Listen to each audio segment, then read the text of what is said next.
नमस्कार साथियों, कार्यकर्ता बंधुओं। अभी अभी हमने पूरे भारतवर्ष में गुरु पूजन के कार्यक्रम किए हैं। सबने अपने अपने गुरुओं की पूजा की, जिनका जहाँ पर गुरु शिष्य का संबंध था वहाँ उन्होंने फल से, फूल से, श्रद्धा से पूजन किया। और ये भारतवर्ष के लिए एक अनूठा और एक प्रेरणादायी ऐसा त्यौहार है, ऐसा उत्सव है, जिसका हम सब गुरु भक्तों को वर्ष भर इंतजार रहता है कि हमको कब मौका मिलेगा अपने गुरु के पद पूजने का। सब लोग अपने अपने गुरु की पूजा करते हैं। हम लोग सब भारतीय जनता पार्टी के कार्यकर्ता हैं और इसलिए यह गुरु शिष्य का संबंध, गुरु की महिमा, इस बारे में थोड़ी चर्चा करेंगे। यूँ तो ये विषय इतना गहरा है कि जिन गुरु की तुलना समुद्र से की जाती हो, कि गुरु भी और समुद्र दोनों गहरे होते हैं, लेकिन गुरु में डूबो तो तर जाते हैं, समुद्र में डूबो तो निकल नहीं पाते। जिन गुरु की तुलना ये की जाती है कि भगवान को अगर मिलाने वाला कोई है तो वह गुरु है, और इसलिए भगवान अगर और गुरु दोनों खड़े हों तो पहले गुरु को प्रणाम करेंगे। गुरु गोविंद दोनों खड़े, ताके लागू पाऊँ, बलिहारी गुरु आपकी, गोविंद दियो बताए। तो भगवान को बताने का मार्ग प्रशस्त करने वाला भी गुरु होता है, और इसलिए गुरु को हमने सर्वोच्च स्थान पर रखा। रामचरितमानस की जहाँ पहली चौपाई जहाँ शुरू होती है, वहाँ गुरु की महिमा से शुरू होती है, गुरु वंदना से शुरू होती है। कोई भी बड़ा ग्रंथ हो, कोई भी बड़ा कार्य हो, वह गुरु की पूजा से शुरू होता है। अगर गुरु की पूजा ठीक हो गई, गुरु का मार्गदर्शन ठीक मिल गया, तो फिर आगे सब कुछ ठीक होता है। और इसलिए गुरु यह भारतवर्ष में नहीं बल्कि पूरे विश्व में सभी जगह अलग अलग नाम अलग अलग होते हैं, लेकिन गुरु की अपनी महिमा है। और ये समाज के अंदर एक बहुत प्रचलित और बहुत अंतर तक विद्यमान ये तत्व है कि बिना गुरु के न मोक्ष संभव है, न गुरु के बिना गुरु के कोई ज्ञान संभव है, न इस लोक में न परलोक में। दोनों में अगर कहीं कोई कुछ उपलब्धि करा सकता है तो वो गुरु है। अपने यहाँ गुरु अखाड़ों के अंदर उस्ताद, खलीफा होते हैं, उस्ताद होते हैं। कुल मिला के जो गुरु वह है जो गुरु सिखाए, गुरु वह है जो ज्ञान दे, गुरु वह है जो अंधकार से प्रकाश की ओर ले जाए, गुरु वह है जो शिष्य के सारे सद्गुणों को बांध के उनकी शक्ति बढ़ाने का काम करे। और इसलिए हम एक कह सकते हैं गुरु और एक गुरुत्व, ये दोनों एक ही शब्द है। जो शक्ति गुरुत्व में होती है वही गुरु में होती है। जिस दिन गुरु अपने शिष्य को छिट्टा छोड़ देता है या फ्री कर देता है, तो जैसे एक गुरुत्व विहीन पिंड बिखर जाता है। आज अगर हम ये पूरी पृथ्वी अगर बंधी हुई है, आसपास घूम रही है, सूर्य की परिक्रमा कर रही है, सारे ग्रह अगर अपने जगह पे सही दिशा में चल रहे हैं, तो वो केवल एक शक्ति है, वो है सूर्य के गुरुत्व शक्ति। उस सूर्य की गुरुत्व शक्ति के कारण ये सारे ग्रह अपने अपने स्थान पर सही घूम रहे हैं। अगर सूर्य अपनी इस गुरुत्व शक्ति को थोड़ा कम कर देगा तो ये ग्रह आपस में भिड़ के खत्म हो जाएंगे। यही गुरुत्व की जो शक्ति होती है, यही गुरु की शक्ति होती है। गुरु भी अपने शिष्य को अपनी शक्ति से, अपनी गुरुत्व की शक्ति से बांध के अपने चारों तरफ एक विकास के मार्ग पे घुमाता है। और जिस दिन ये डोरी टूट जाती है, जिस दिन इस मार्गदर्शन से विहीन हो जाता है वो, जिस दिन वो स्वयं अपने आप में ये अहंकार आ जाता है कि मुझे किसी के मार्गदर्शन की आवश्यकता नहीं है, उसका पतन चालू हो जाता है। और इसलिए जीवन में गुरु यह, अब इसके अलग अलग प्रकार है कि भाई गुरु, मार्गदर्शक। अब गुरु कैसा हो, तो अपने यहाँ मैंने बताया जैसे पहले के अखाड़ों के अंदर भी गुरु होते हैं, विद्यालय के अंदर को अक्षर ज्ञान कराने वाले गुरु है, माननीय सप्रे जी ने बताया शुरुआत में। तो माँ हमारी प्रथम गुरु है। फिर हमारे को उच्च शिक्षा में देने वाले अलग गुरु होते हैं। कभी हमने योग सीखने चले गए तो योग गुरु अलग हो गए। तो एक नहीं अनेक जीवन में ऐसे गुरु, तो क्या सारे गुरु हो गए? मैं आज जो बात कहने वाला हूँ वह मैं जिन संस्थानों में, जिन संगठनों में काम करके आया हूँ और जहाँ पर इस हिंदुत्व से प्रेरित विचारधारा के साथ में जो गुरु और गुरुत्व की परिभाषा मैंने सीखी है, बातें सीखी है, वह बात मैं करूँगा। इसका मतलब ये नहीं कि मैं कोई गुरु की परिभाषा करने जा रहा हूँ। गुरु इतनी बड़ी शक्ति है कि जिनकी कोई परिभाषा और जिनके बारे में कोई व्याख्या नहीं कर सकता। लेकिन गुरु के बारे में जो बात करने में जा रहा हूँ वो मेरे वहाँ रहते हुए जो विचार बने हैं वे हैं। वो किसी के लिए ज़रूरी, आप बिल्कुल अनुकरणीय ऐसा नहीं है, लेकिन मैं अपने विचार रख रहा हूँ। इससे आप सहमत और असहमत होना आपका विषय हो सकता है। और इसलिए कोई ये तो गुरु की जो बात कर रहे हैं, अब हम जब सब जीवन के सब क्षेत्र में गुरु का मार्गदर्शन लेते हैं तो एक जो जीवन का अंतिम, जिसको हम मोक्ष कहते हैं, उस मोक्ष की साधना के लिए भी हम गुरु की और मार्गदर्शन प्राप्त करते हैं। इसको हम कहते हैं किसी से गुरु मंत्र लेते हैं, गुरु ज्ञान लेते हैं, आध्यात्मिकता की ओर अग्रसर होते हैं। उसके लिए हम किसी आध्यात्मिक गुरु को गुरु बनाते हैं। अपने देश के अंदर तो लाखों संख्या में भगवा धारण करने वाले ऐसे पवित्र जीवन जीने वाले सन्यासी हैं, गुरु हैं, जिनके लाखों की संख्या में शिष्य हैं और वे उनको सद्मार्ग सिखा भी रहे हैं। सारे देश में हमने देखा कि इसे अनुकरण करने वाला समाज, कई देश में, मैं आदिवासी क्षेत्रों में रहा हूँ, तो वहाँ बड़ी संख्या में राधा स्वामी महाराज के भक्त लोग हैं और मांस, मदिरा, वज्रापान ये सब छुड़वाने का काम करते हैं बड़ी तत्परता से। कितना अच्छा काम है उनका। ऐसे गायत्री परिवार का बड़ा उल्लेखनीय काम है कि जो तो गुरु, अपने बोलते गुरु करो जान, पानी पियो छान। तो वो इसलिए बोलते हैं कि गुरु करना, लेकिन गुरु करने के पहले गुरु को जानना बहुत जरूरी है। रामकृष्ण परमहंस को स्वामी विवेकानंद ने बहुत परीक्षाएं ली गुरु बनाने के पहले। लोगों ने कहा कि ये बहुत सिद्ध पुरुष है। स्वामी विवेकानंद ने अनेक प्रकार की परीक्षाएं लड़ा ली उनकी, वो बहुत सारी बताने का टाइम नहीं है अभी। लेकिन रामकृष्ण परमहंस भी जानते थे कि ये विवेकानंद नरेंद्र जो है मेरी परीक्षा ले रहा है। और फिर अंत में जब एक दिन नरेंद्र ने, स्वामी विवेकानंद ने सब परीक्षा लेने के बाद में फिर भी जब समाधान नहीं हुआ तो रामकृष्ण परमहंस से पूछा कि क्या आपने ईश्वर को देखा है या आपने उनका अनुभव किया है? तो रामकृष्ण परमहंस ने बोला, हाँ मैंने देखा है, मैं ऐसे बात करता हूँ जैसे तुमसे कर रहा हूँ, ऐसे उनसे बात करता हूँ, माँ से बात करता हूँ। एक जगह उन्होंने विवेकानंद को ये समझाने के लिए कि ईश्वर को प्राप्त करने के लिए कितनी प्रबलता, कितनी हमारे उत्कटता होनी चाहिए, उस समय तो कुछ नहीं बोले रामकृष्ण परमहंस। लेकिन जब नदी पे नहाने गए साथ में, तो वहाँ जाके उन्होंने, जैसे नरेंद्र ने यानी स्वामी विवेकानंद ने पानी में डुबकी लगाई, उन्होंने विवेकानंद जी का, नरेंद्र का सर पानी के अंदर दबोच दिया। थोड़ी देर जैसे सांस रुकी, भड़बड़ा के नरेंद्र पानी के ऊपर आए। अरे गुरु जी, स्वामी जी तो मर जाता मैं तो।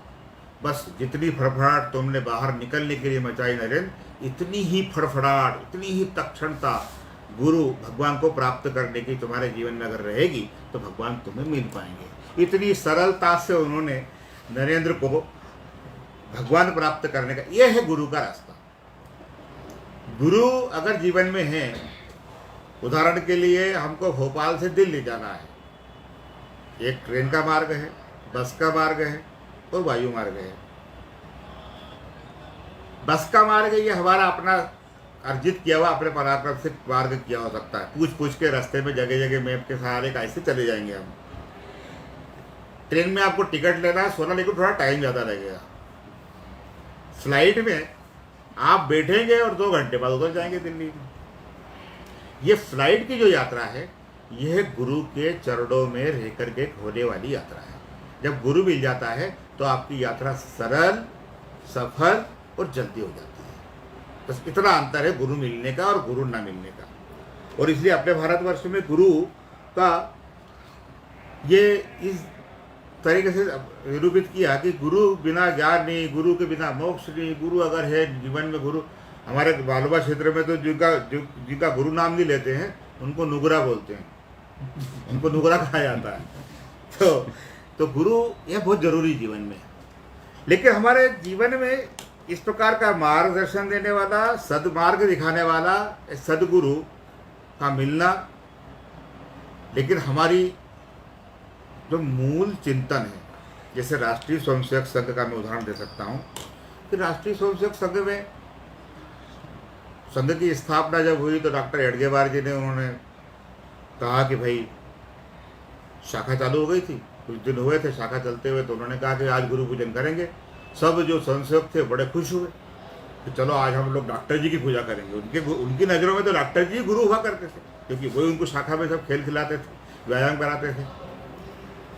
जब गुरु पूजन के लिए डॉक्टर जी ने कुछ बोला नहीं, सबको लेके एक हॉल में बैठे, और जब सब स्वयंसेवक आ गए तो उन्होंने अपने बैग से भगवा ध्वज निकाला, लोहे का जो पाइप था उसके ऊपर लगाया उसको, और वहाँ एक फूल की और कंकु की एक ट्रे रखी और कहा कि भगवा ध्वज का पूजा करिए। सब स्वयंसेवक बड़े आश्चर्य पड़ गए कि ये आप तो गुरु, तो आप हमारे आप हो, हम भगवा ध्वज का पूजन क्यों करेंगे। तब उन्होंने कहा कि नहीं, मैं एक व्यक्ति हूँ और व्यक्ति होने के नाते आज मैं बहुत अच्छा हूँ, आज मैं आपको शाखा में व्यायाम सिखा रहा हूँ, आज मैं आपको अच्छी बातें बता रहा हूँ। एक जीवन का लंबा समय निकलने तक बे हो सकता है ऐसा ना बना रहूँ, मेरे अंदर स्खलन, क्योंकि व्यक्ति है स्खलनशील है, व्यक्ति में बुराइयाँ आती हैं, स्खलनशील जब व्यक्ति बुराइयाँ आती हैं। तो तुम्हारा गुरु राष्ट्रीय स्वयंसेवक संघ के अंदर गुरु स्थान पर भगवा ध्वज ये रहेगा। जो भगवा ध्वज, ये भगवा कलर, ये भगवा रंग जो हमारे संतों से प्राप्त होता है, हमको हमारे देश के त्यागी बलिदानी हुतात्माओं से प्राप्त होता है, देश के बलिदानियों से प्राप्त होता है। इन सब के खून से, इन सब के पसीने से, इन सब के त्याग से, इन सब की तपस्या से जो एक प्राप्त हुआ हमको ये भगवा रंग, जिसको देखते बराबर ये लगता है कि इस भगवा रंग के अंदर हिंदुत्व है, इस भगवा रंग के अंदर त्याग है, बलिदान है, तपस्या है। तब भगवा ध्वज की पूजन सब लोगों ने की। तो राष्ट्रीय स्वयंसेवक संघ के अंदर भगवा ध्वज को एक तत्व के प्रतीक के रूप में, गुरु के रूप में मानते हैं। सिख पंथ के अंदर गुरु ग्रंथ साहिब, जो गुरु ने उनकी वाणी में शब्द कुछ जो सद्ज्ञान दिया है, उस ज्ञान को गुरु रूप में वे सब स्वीकार करते हैं। उनके अंतिम गुरु ने गुरु ग्रंथ साहिब को कहा कि अब हमारे पास कोई गुरु नहीं बना का, ये गुरु ग्रंथ साहिब जो रहेगा यही हमारा गुरु है, और उसी की पूजा होती है उनके यहाँ। तो इसे अलग अलग प्रकार से अलग अलग जगह तत्वों के रूप में, कहीं विचार के रूप में, कहीं व्यक्ति के रूप में गुरु हमको मिलते हैं। लेकिन कुल मिलाकर गुरु वह है जो शिष्य को के गुरुत्व को, अपने गुरुत्व से शिष्य को अपने सद्मार्ग पर आप चलाता रहे, उसके मार्गों को भटकने न दे, यह गुरु। अब हम, क्योंकि भारतीय जनता पार्टी के हम कार्यकर्ता हैं, तो भारतीय जनता पार्टी के लिए, कार्यकर्ताओं के लिए राजनीतिक गुरु, राजनीति होते हैं हमको मार्गदर्शन करने वाले। मैं यहाँ थोड़ी सी एक बात कह सकता हूँ कि लोग बोलचाल में भले ही गुरु बोल दे, ये मेरे राजनीतिक गुरु हैं, मेरे राजनीतिक गुरु हैं। हाँ, राजनीति के कुछ बातचीत, बोलने के तरीके, भाषण देने के तरीके, विषय रखने के तरीके, यह सिखाने वाला एक मार्गदर्शक हो सकते हैं, एक हमारे उपदेशक हो सकते हैं, मार्गदर्शक हो सकते हैं, शिक्षक हो सकते हैं, प्रशिक्षक हो सकते हैं। पर इस संबंध में मैं ये कहूँगा कि अगर हम किसी व्यक्ति से को गुरु मान करके, चाहे राजनीति में भी हो, अगर किसी व्यक्ति को गुरु मान कर चलते हैं, कभी कभी लिखते हैं लोग कि आप हमारे गुरु हैं, आप हमें सिखाया है, बोलचाल में गुरु शब्द बोला जाता है। लेकिन भारतीय जनता पार्टी के हम कार्यकर्ताओं के लिए अगर मैं समझता हूँ कि मूल रूप में अगर गुरु कोई है तो वह हमारा तत्व है, हमारा पंचनिष्ठा है, हमारी जो विचार दर्शन है वो हमारा गुरु है। क्योंकि हम सब अगर वो विचारधारा नहीं होती तो आज हम कहते हैं पार्टी विद डिफरेंस, हम अन्य पार्टियों से अलग है। तो कैसे अलग होते? आज हम भी कांग्रेस की तरह कुछ पिछलग्गुओं की तरह कुछ लोगों के पीछे घूम रहे होते, या कुछ और तोड़ फोड़ की बातें कर रहे, देश को तोड़ने की बातें कर रहे होते। आज अगर हम अखंडता की बात कर रहे हैं तो दीनदयाल उपाध्याय जी और श्यामा प्रसाद मुखर्जी का जो योगदान है, तो उनके द्वारा ली गई भारतीय संस्कृति से जो विचारधारा थी, जो राष्ट्रीय अखंडता का विचार था, जो देश का सांस्कृतिक अधिष्ठान का विचार था, वे हमारा विचार, ये हमारा विचार हमको जोड़ के रखा है। आज श्यामा प्रसाद मुखर्जी या दीनदयाल जी को गए हुए काफ़ी वर्ष हो गए, लेकिन आज तक भारतीय जनता पार्टी अपने विचार से अलग क्यों नहीं हुई? आज तक हमारा विचार के प्रति इतनी प्रतिबद्धता क्यों है? हम अपने विचार के लिए इतने संघर्षशील क्यों हैं आज भी? वो खाली इसलिए क्योंकि आज तक हम विचारों के लिए लड़ते रहे, विचारों से बंधे रहे। अपने विचार दर्शन ही हमारे केंद्र में है। हम विचार अपनी भारतीय जनता पार्टी के विचार दर्शन के गुरुत्व के कारण से अपने सही मार्ग पर चल रहे हैं।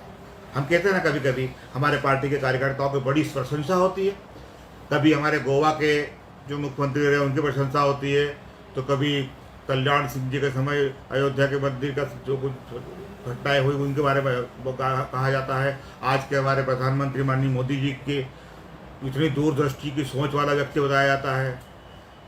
राष्ट्र की एकता और अखंडता के लिए उनके लिए किए गए प्रयास हो, उनके बारे में हम बात करते हैं। क्यों करते हैं? ये विचार दर्शन उनको कहाँ से मिला? उसका कारण केवल एक है कि हमारी भारतीय जनता पार्टी का जो विचार दर्शन है उसने उन्हें मजबूती दी, और जो भाजपा का विचार दर्शन है वही इस देश का जो विचार दर्शन है उससे प्राप्त हुआ है। वो कोई अलग से पैदा नहीं हुआ है। हमने राष्ट्रीय एकता की बात करी, उसी राष्ट्रीय एकता की बात राम ने की, उसी राष्ट्रीय अखंडता की बात राम ने करी, उसी देश को सर्वोच्च मानने की बात राम ने की। अपि स्वर्णमयी लंका न रोचते लक्ष्मण, जननी जन्मभूमि च स्वर्गादपि गरीयसी। अगर राम ने कहा कि मेरे को ये लंका नहीं चाहिए, मेरी अयोध्या, मेरी मेरा देश, मेरी जन्मभूमि, ये मेरे लिए स्वर्णमयी लंका से बहुत महान, स्वर्ग से महान है। जननी जन्मभूमि स्वर्ग से महान है, इसके वास्ते ये तन है, मन है और प्राण है। अगर ये बात कही तो ये राम ने आदिकाल में कही और उसको सिद्ध करके दिखाया। लंका जीतने के बाद में लंका छोड़ करके और निष्प्रह जीवन जीतते तुरंत अयोध्या आ गए।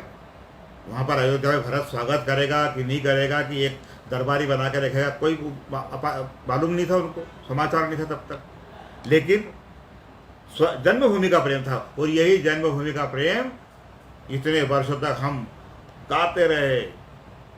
जहाँ हुए बलिदान मुखर्जी, वे कश्मीर हमारा है, जो कश्मीर हमारा है वो सारा का सारा है। ये गाते रहे गाते रहे गाते रहे गाते रहे, कब तक गाएंगे मालूम नहीं था। लेकिन इतने साल बाद जब मोदी जी प्रधानमंत्री बने, आज वो बात पूरी हुई कि नहीं? ये तत्व का जीत है, ये विचार की जीत थी मुखर्जी को। अन्यथा जिन विचारों के लिए बलिदान देने वाले अन्य राजनीतिक दलों में लोग थे, मैं राजनीतिक पार्टियों का नाम ले भी दूं तो भी कोई प्रॉब्लम नहीं है, और न भी लूँ तो भी चलेगा, लेकिन हमारे पास में जिन जिन उन अन्य राजनीतिक दलों के संस्थापक जिस विचार के साथ में लड़ते हुए गए थे, क्या आज के उनके अनुयायियों में वह विचार जिंदा है, या वो इस विचार के लिए काम कर रहे हैं? क्या कहीं दिखता नहीं। चाहे वो समाजवादी हो, चाहे बहुजन समाज पार्टी हो, चाहे कांग्रेस हो, चाहे जनता दल हो, उनके संस्थापकों ने जिस उद्देश्य के लिए, जिस लोहिया जी के नाम पर उनने संगठन चालू किए थे, जिनने बहुजन समाज बहुजन हिताय का नारा लेकर के चली की, उस दिशा में काम कर रहे हैं क्या वो? लेकिन भारतीय जनता पार्टी ने अपने स्थापना काल से जिस विचार को लेकर के चली थी, उस विचार के हम, क्योंकि हमने कभी अपने विचार के गुरुत्व से दूर नहीं होने दिया अपने कार्यकर्ताओं को। हमने अपने विचार के गुरुत्व की पकड़ इतनी मजबूत करी, हमारा गुरुत्वाकर्षण विचार का इतना मजबूत था कि उसके आसपास हमारा पार्टी कार्यकर्ता घूमता। और इसलिए हमारा पार्टी का कार्यकर्ता, कहीं भी आप भीड़ भाड़ में खड़े हो जाइए, और अगर 200 लोग खड़े हैं, उनमें अगर 25 लोग 10 लोग भी भारत माता की जय, भारत माता की जय, वंदे मातरम का नारा लगाने लगेंगे, आप दावे के साथ कह देंगे कि या तो ये भारतीय जनता पार्टी का कार्यकर्ता है या संघ से जुड़े कहीं ना कहीं। दावे रेल के अंदर चलते चलते किसी किसी डिब्बे से आवाज़ आना, डिब्बे के एक कोने से आवाज़ आने लगती है, बीच बीच में कोई गाना गाया और भारत माता की जय। आजकल तो कई बार तो शादी ब्याह में बारात जब लगती है और जैसे वरमाला होती है तो भी भारत माता की जय हो जाती है। वो भारत माता की जय लगाने वाला आप ठोक बजा के देख लेना, वो संघ का स्वयं सेवक निकलेगा या भारतीय जनता पार्टी का कार्यकर्ता होगा। कभी कांग्रेस का व्यक्ति नहीं मिलेगा आपको भारत माता की जय बोलता हुआ। ये है हमारे विचार का गुरुत्व, जिसके आसपास हम घूम रहे हैं इतने सालों, और इसलिए हमारा गुरुत्व इतना मजबूत है। और हमारा गुरुत्व, इसकी नींव अगर हम पता करेंगे तो भारतीय जनता पार्टी के विचार दर्शन की नींव भारत की सांस्कृतिक विरासत में है, सांस्कृतिक दर्शन में है।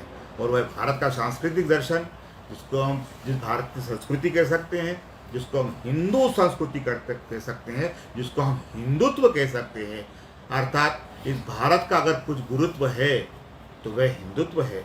भारत अगर कहीं मजबूत टिक सकता है सारे विश्व में तो वह हिंदुत्व के ऊपर टिक सकता है। हिंदुत्व जितना मजबूत होगा भारत विश्व में उतना मजबूत होगा। जब जब हिंदुत्व कमजोर हुआ, गुरुत्व कमजोर हुआ है भारत का, तब तब भारत विखंडित हुआ है, भारत टूटा है। जब जब हमने हिंदुत्व को भुलाया है, हिंदुत्व के गुरुत्व को छोड़ा है, तब तक भारत विखंडित हुआ है। और जब जब हमने, क्योंकि हिंदुत्व ही सिखाता है अखंडता, हिंदुत्व ही सिखाता है कि भारत माँ है, हिंदुत्व ही सिखाता है कि ये जननी, ये जन्मभूमि है। माता भूमि पुत्रो अहम पृथ्वी, यह बोलने वाला कौन है? ये हिंदुत्व है। और ये हिंदुत्व सिखाता है कि ये भारत भूमि मेरी माँ है, इसलिए माँ कभी विखंडित नहीं हो सकती, माँ को टूटते हुए मैं नहीं देख सकता। और इसलिए हमने इतने साल तक टूटते देख लिया, लेकिन जैसे हमारा समय आया हमने एक क्षण नहीं लगाया 370 हटाने में और देश को भारत की मूल धारा से जोड़ने के 370 कश्मीर को। और यहीं तक नहीं, इसके आगे भी बहुत सारे भारत के हिस्से, सीमावर्ती ये लोग की सुरक्षा की बात करें तो ये सब क्या है? क्या ये पहले की सरकारों के पास नहीं था? लेकिन हम क्यों कर रहे हैं ये सब? चाहे भारत की सुरक्षा की बात करें, चाहे सुरक्षा शस्त्रों की बात करें, चाहे भारत के व्यक्ति की बात करें, लेकिन इन सब के प्रति अगर कहीं भाव दिखता है तो ये मजबूती क्यों दिखती है? क्योंकि हमारा गुरुत्व, हमारा हिंदुत्व जब मजबूत हुआ है, जब जब मजबूत हुआ है, तब तब भारत का विचार दर्शन मजबूत हुआ है, तब तब भारत मजबूत हुआ है। और इसलिए भारत का गुरुत्व कहीं अगर है तो वह हिंदुत्व में है। और उसी हिंदुत्व के, उसी हिंदू संस्कृति के विचार दर्शन से जो निकला विचार, वह राष्ट्रीय स्वयंसेवक का विचार दर्शन, संघ का विचार दर्शन, वही भारतीय जनता पार्टी का विचार दर्शन भी इसी विचारधारा से निकल के आया है। और इसलिए भारतीय जनता पार्टी का विचार दर्शन ये भारतीय संस्कृति के सापेक्ष है, जबकि अन्य राजनीतिक दलों के विचार दर्शन ये अन्य जगहों से कॉपी पेस्ट करके हुए हैं। किसी का अंग्रेजों का कॉपी पेस्ट है, किसी का अन्य देशों का कॉपी पेस्ट है। यही की संस्कृति से उन्होंने ये विचार दर्शन, ऐसा नहीं। तो इसका केवल भारतीय जनता पार्टी का हमारा विचार दर्शन, जो कि हमारा गुरुत्व है, हमारा स्वाभिमान है, हमारी पहचान है। और इसलिए अपन इस विचार दर्शन के लिए काम कर रहे हैं, विचारधारा के लिए काम कर रहे हैं। इसलिए व्यक्तियों का हमारे जीवन में आना राजनीतिक क्षेत्र में ये एक पक्ष हो सकता है। वो हमारे मार्गदर्शन करते हैं, हमें गुर सिखाते हैं, हमें अनेक प्रकार के कलाओं से को मजबूत करते हैं। भाषण देने की कला हो सकती है, लिखने की कला हो सकती है, लेकिन ओवरऑल अंत में व्यक्ति होता है। और इसलिए समय कई बार ऐसा आता है कि जिसने हमको इतना बड़ा ज्ञान का भंडार दिया वह व्यक्ति खुद ही उस विचार से दूर हो गया, ऐसा भी होता है। तब क्या करें? तब व्यक्ति असमंजस पड़ जाता है कि जिसने मुझे राजनीति में लाया, जिसने मुझे राजनीति सिखाई, जिसने मुझे राजनीति की सारी परिभाषाएं सिखाई, आज वो मेरे साथ इस पार्टी में ही नहीं है, उड़ गई, चला गया। ऐसे बड़ा असमंजस। इसलिए गुरु शब्द का प्रयोग करते समय वो हमारे मार्गदर्शक हो सकता है, लेकिन गुरु हमारा भारतीय जनता पार्टी का विचार दर्शन है, हमारा मार्गदर्शक है। और इसके आसपास इसकी जिसका मूल अवधारणा हिंदुत्व से आई है, और इसलिए ये हिंदुत्व हमारा मार्गदर्शक है, जिसके लिए हम काम करते हैं, हम भारत के लिए काम करते हैं। अब ये जो हमारी पार्टी है, हमारा संगठन है, ये सब हमसे क्या मांगते हैं? हम जब गुरु की पूजा करते हैं तो गुरु के प्रति हम समर्पण करते हैं। गुरु को हम कभी दक्षिणा नहीं दी जाती, गुरु के आगे समर्पण किया जाता है। गुरु को दक्षिणा नहीं, समर्पण करते हैं गुरु के आगे।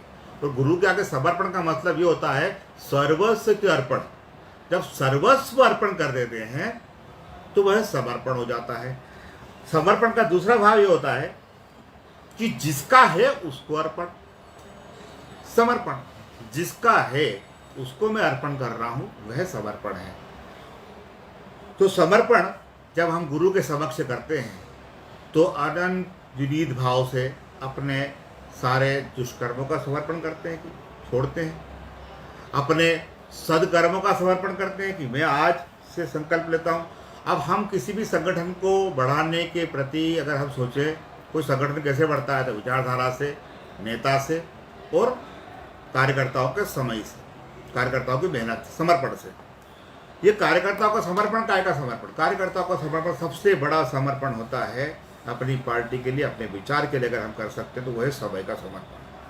अर्थात अगर हम जिस भी पद पर हैं, हम जिला अध्यक्ष हैं, हम प्रदेश के पदाधिकारी हैं, कार्य समिति के लोग हैं, जिले के पदाधिकारी हैं, मंडल के पदाधिकारी हैं, हमको सब बार बार अपेक्षा की जाती है कि हम पार्टी के काम के लिए यहाँ से वहाँ, इस जगह से उस जगह प्रवास करें। ये समय का समर्पण जो है, समय देना पार्टी के लिए, ये सबसे बड़ा दान है, सबसे बड़ा समर्पण है। ये कोई नहीं दे सकता। कोई 2, 5 साल, 10 साल पार्टी के लिए दे के आता है, समझदानी बनकर के जाता है बाहर। कुछ आसाम तक गए हमारे यहाँ के कार्यकर्ता, बहुत बहुत दूर तक जाकर के 2-2, 4-4 साल लेकर के आए। ये बड़ा समर्पण है। चाहे समय याद, उनको आज कोई याद कर रहा हो, राजनीतिक घटना नहीं कर रहा हो, कोई तकलीफ नहीं, लेकिन जो वो समय देकर के आए पार्टी के लिए, वहाँ वह इतिहास में याद किया जाएगा कि इस क्षेत्र में आकर के इन्होंने पार्टी का अलग जगाई थी। तो ऐसे पार्टी के लिए सबसे बड़ा होता है समय का समर्पण। फिर पार्टी के लिए हम कुछ कर सकते हैं समर्पण में, तो अपनी सारी क्षमताओं का समर्पण। एक समर्पण की बात अगर कहें तो शिवाजी महाराज के गुरु थे समर्थ रामदास स्वामी महाराज। उन्हीं समर्थ रामदास स्वामी ने महाराज ने ही उनको भगवा पताका दी थी, जो कि भगवा पताका बाद में शिवाजी और बाजीराव पेशवा के समय भी वो पताका भारत का प्रतीक बनी रही।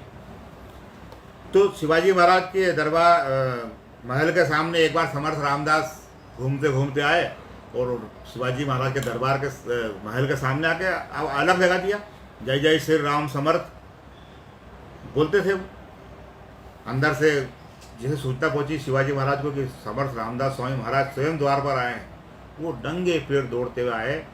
पहली बार गुरु उनके द्वार पर आए थे, पहली बार गुरु ने उनके द्वार पर अलग जगाई थी, जय जय श्री राम समर्थ का उद्घोष किया था। बड़े खुश होते हुए बहुत तेजी से दौड़ते हुए आए, नंगे पैर गुरु को प्रणाम किया और चरणों में, गुरु के चरणों में बैठ करके कहा कि आदेश करे गुरुदेव। इतने सालों तक गुरु शिवाजी महाराज को ज्ञान देकर के चलाने वाले समर्थ स्वामीदास महाराज पहली बार शिवाजी के महल के सामने आकर अलग जगा रहे थे। तो शिवाजी को इससे बड़ी खुशी क्या हो सकती थी। शिवाजी ने जैसे कहा कि आप आदेश करिए, मैं क्या निवेदन करूं आपके चरणों में। तो शिवाजी महाराज ने बोला तुम क्या दे सकते हो। तो शिवाजी महाराज ने एक, गुरु रामदास जी महाराज ने कहा कि तुम क्या दे सकते हो।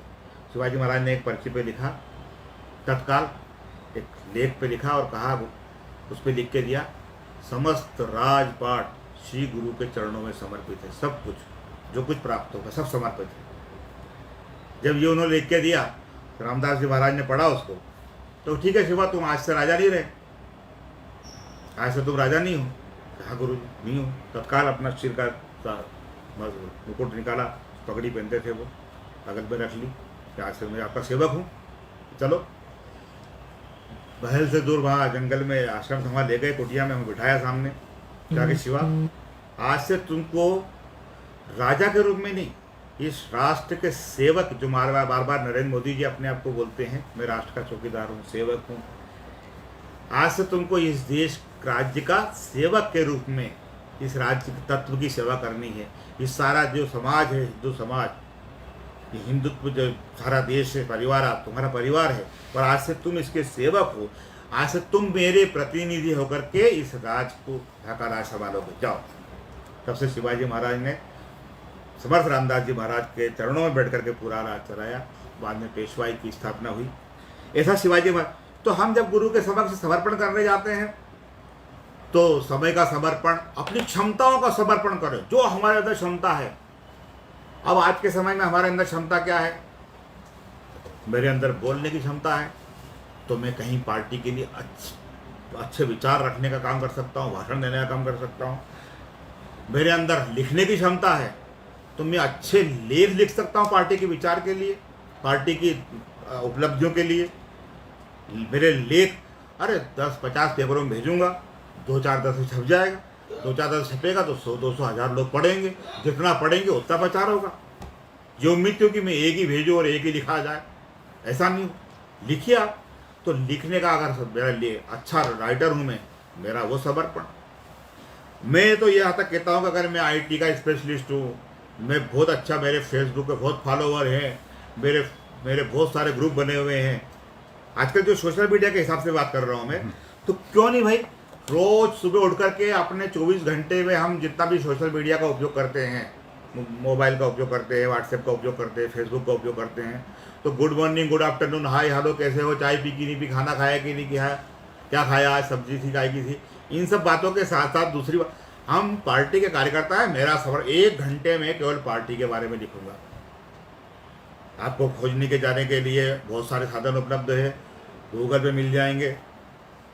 हमारे भारतीय जनता पार्टी के विभिन्न कार्यकर्ताओं की जो जमीन के अंदर जो स्थापना के बाद से जनसंघ के समय तक खत्म हो गए, उस स्थापना काल की हमारी एक किताब देख सकते हैं आप, आपातकालीन संघर्ष गाथा, उसको पढ़ सकते हो। उसमें से कुछ प्रश्न निकाल लीजिए। हमारे यहाँ जो जिस संस्थान में मैं आज बैठा हूँ, प्रलेखन एवं पुस्तकालय, यहाँ तो सैकड़ों पुस्तकें, अनिल सबरे जी इसको देखते हैं, उनसे मार्गदर्शन ले सकते हैं आप कि आज हम फेसबुक पे क्या डालें, किसी एक बड़े महत्वपूर्ण व्यक्तित्व का जीवन डालें, फेसबुक पर डालिए, सोशल मीडिया पे चलाइए। अरे समय का समर्पण इन नहीं जा सकते आप, पार्टी का कोई जिम्मेदारी नहीं है आपके पास में, आप मंडल के अध्यक्ष महामंत्री कुछ नहीं है, आपके हाथ में एक मोबाइल है और आपके पास में 50 ग्रुप है। आप 50 ग्रुप तक भारतीय जनता पार्टी की आवाज़ पहुँचाइए। भारतीय जनता पार्टी के प्रमुख जो शहीद हो गए काम करते करते, उनको बात पहुँचाइए, विचार तत्व पहुँचाइए, उपलब्धियाँ पहुँचाइए। तो पार्टी के लिए मेरा समर्पण कहाँ कहाँ हो, इसकी कोई सीमा नहीं है। मेरे पास पद होगा तभी मैं कुछ करूँगा, IT का, सोशल मीडिया का जिम्मेदारी होगी तो पार्टी के बारे में लिखूंगा क्या? ऐसा नहीं है। मैं पार्टी का अगर कार्यकर्ता भी हूँ, पार्टी मेरी पहचान है, मैं पार्टी के नाम से जाना जाता हूँ। जिस जगह में रहता हूँ मुझे लोग बोलते हैं ये भारतीय जनता पार्टी का व्यक्ति जा रहा है, ये भारतीय जनता पार्टी कार्यकर्ता जा रहा है। तो क्षमताओं का समर्पण, पार्टी की नीतियों का प्रचार, तो प्रतिदिन के समय में से थोड़ा समय हम अगर सोशल मीडिया पे केवल करते हैं तो वहाँ प्रचार करें पार्टी का। अगर हम प्रत्यक्ष जाके बात कर सकते हैं तो जहाँ ऐसे लोग बैठते हो, जहाँ ग्रुप हो, उनमें बात कर सकते हैं पार्टी की। या हम भारतीय जनता पार्टी हमें जिम्मेदारी दे रखी है, मैं जिला कार्य समिति का सदस्य हूँ, मैं मंडल का पदाधिकारी हूँ। केवल पदाधिकारी होने से काम नहीं चलेगा, कार्य समिति सदस्य होने से काम तो चलेगा नहीं। तो भाई मेरे लिए कोई 1-8 ग्राम केंद्र, 2 ग्राम केंद्र दिए कि नहीं दिए, वहाँ की बूथ की समिति मैंने स्वावलंबी समिति कर दी है क्या? ऐसी बूथ की समिति जिसको खाली कैलेंडर में टिक मार्क करना है साल भर कि मेरे इस तारीख को 6 अप्रैल को मुझे स्थापना दिवस मनाना है, इस तारीख को मुझे श्यामा प्रसाद जी की जयंती मनाना है, इस समय मुझे अम्बेडकर जी की जयंती मनाना है। यह अपने आप सोच ले और अपने आप काम कर ले। ऐसा 1 ग्राम केंद्र जिसको हम कहते हैं स्वावलंबी ग्राम केंद्र, ऐसा स्वावलंबी ग्राम केंद्र क्या एक जिले का पदाधिकारी, एक जिले कार्य समिति सदस्य 1 ग्राम केंद्र खड़ा कर सकता है कि नहीं? एक स्वावलंबी ग्राम केंद्र बूथ खड़ा करना, स्वावलंबी सक्षम ग्राम केंद्र खड़ा करना और स्वयं स्फूर्त ऐसा मंडल खड़ा करना, स्वावलंबी मंडल खड़ा करना, यह हमारे काम का तरीका होना चाहिए कि धीरे धीरे हमारे बूथ इतने मजबूत हों, हमारी जाना आना बूथ पे इतनी बार हो कि उस बूथ की इकाई इतनी मजबूत हो जाए बौद्धिक दृष्टि से, अन्य क्षमताओं से, कि वह अपने स्वतंत्र रूप से कार्यक्रम कर सके। ये हमारी उपलब्धि। तो हमारा समर्पण गुरु के लिए कैसा हो, पर अपने विचार के लिए कैसा हो, इसकी कोई सीमा तो नहीं है। लेकिन थोड़ी थोड़ी बातें मैंने कही कि जब हमारे पास कोई दायित्व अगर है तो उस दायित्व के अनुरूप महीने में 1 दिन, सप्ताह में 1 दिन, दिन में कुछ समय पार्टी के काम के लिए निश्चित रूप से निकालें। फिर अगर दायित्व नहीं भी है तो मेरे अंदर जो विविधता है लिखने की, पढ़ने की, अच्छे एसएमएस बनाने की, अच्छे वीडियो, छोटे छोटे शॉर्ट वीडियो बनाने की पार्टी के हित में, वह डालने की, तो उन क्षमताओं का समर्पण करें, समय का समर्पण करें, अपनी बुद्धि का समर्पण करें। पार्टी के हित में जो कुछ मेरे पास में है, जो कुछ मैंने इस समाज से लिया है, वह सब कुछ इस देश को, इस समाज को मैं दूं, यह समर्पण है। मुझे लगता है कि हमारा गुरुत्व का विचार और हमारा गुरु के लिए समर्पण, यह आज के अवसर पर मैंने आपसे चर्चा करी। आप सब ने मुझे प्रलेख एवं पुस्तकालय विभाग ने, मध्य प्रदेश के माननीय सप्रे जी ने, उनकी टीम ने मुझे यहाँ आमंत्रित किया। इसके लिए मैं आप सबका आभारी हूँ। सभी का धन्यवाद। नमस्कार।